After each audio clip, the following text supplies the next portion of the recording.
है। मोहतरम सामाईन, हर साल की तरह इस साल भी हमारी स्कूल में यौम आज़ादी का जश्न बड़े ही जोश और खरोश के साथ मनाया जा रहा है।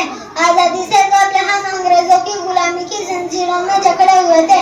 अंग्रेज हुक्मरान भारतीयों पर जुल्म सितम किया करते थे। मुसलसल कोशिशों और कुर्बानियों के बाद हमारा मुल्क 15 अगस्त 1947 को आज़ाद हुआ और भारत से अंग्रेजों की हुकूमत का खात्मा हुआ। इसलिए हम हर साल 15 अगस्त को जश्न यौम आज़ादी के तौर पर बड़ी धूमधाम से मनाते हैं। आज हम 75वां आज़ादी का जश्न मना रहे हैं। आज ही के दिन परचम कुशाई होती है। बड़ी धूमधाम से स्कूलों में प्रोग्राम होते हैं।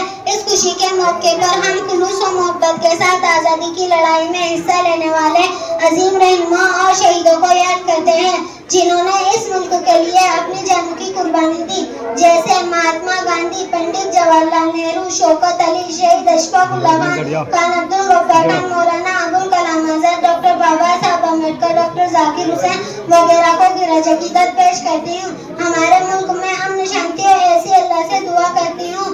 आप सभी को आज़ादी की मुबारकबाद पेश करती हूँ। इस शेर के साथ मैं अपनी तकरीर खत्म करती हूँ कि भजन का बोल है, लफ्ज़ अज़ान बसता है। भजन का बोल है, लफ्ज़ अज़ान बसता है। हमारी रूह में हिंदुस्तान बसता है। जय हिंद, खुदा हाफिज़।